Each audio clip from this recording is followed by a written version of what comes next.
ఆ సమయంలో హైదరాబాద్ సైన్యంలో పనిచేస్తున్న కొందరు సైనికులు ఉజ్జయినిలో ఉన్నారని ప్రజల మధ్య ప్రసిద్ధిగా చెప్పబడే ఒక కథనం. Bonalu the pride of Telangana. Episode 2. 1813 plague మహమ్మారి, ఒక మొక్కు, ఒక మహోత్సవం. భయంతో వణికిన హైదరాబాద్, సికింద్రాబాద్. 19వ శతాబ్దం ప్రారంభం. హైదరాబాద్ నగరం వ్యాపారం, సంస్కృతి, కళలకు కేంద్రంగా ఎదుగుతోంది.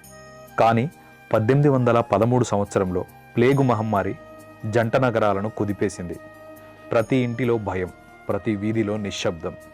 ప్రజలందరూ ఒకే ప్రార్థన చేస్తున్నారు, ఈ విపత్తు నుంచి మమ్మల్ని కాపాడండి తల్లి అని. ఉజ్జయినిలో చేసిన ఒక మొక్కు. ఆ సమయంలో హైదరాబాద్ సైన్యంలో పనిచేస్తున్న కొందరు సైనికులు ఉజ్జయినిలో ఉన్నారని ప్రజల మధ్య ప్రసిద్ధిగా చెప్పబడే ఒక కథనం. అక్కడ వారు మహంకాళి అమ్మవారిని ప్రార్థిస్తూ ఒక మొక్కు పెట్టారని విశ్వసిస్తారు.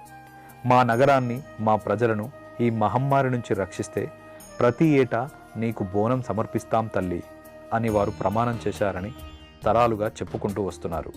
మొక్కు నుంచి మహోత్సవం వరకు. ప్రజా విశ్వాసం ప్రకారం కొంతకాలానికే మహమ్మారి తగ్గింది.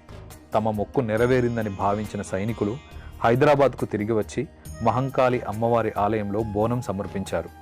ఆ ఒక్క నైవేద్యం క్రమంగా ఒక ఆచారంగా, ఆ తర్వాత ఒక మహోత్సవంగా మారింది. ప్రతి సంవత్సరం ఆషాఢ మాసంలో భక్తులు అమ్మవారికి బోనం సమర్పించడం ప్రారంభించారు. ఈ కథ నేటికి బోనాల ఉత్సవంతో ముడిపడి ఉన్న అత్యంత ప్రసిద్ధి ప్రజా సంప్రదాయంగా నిలిచింది. అయితే చరిత్రకారులు ఒక ముఖ్యమైన విషయాన్ని గుర్తు చేస్తున్నారు.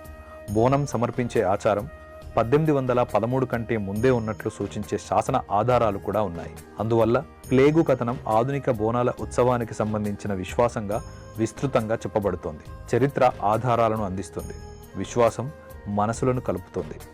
ఈ రెండూ కలిసినప్పుడు బోనాలు ఒక పండుగగా కాదు, తెలంగాణ ఆత్మగా మారాయి. కానీ ఒక ప్రశ్న మిగిలే ఉంది.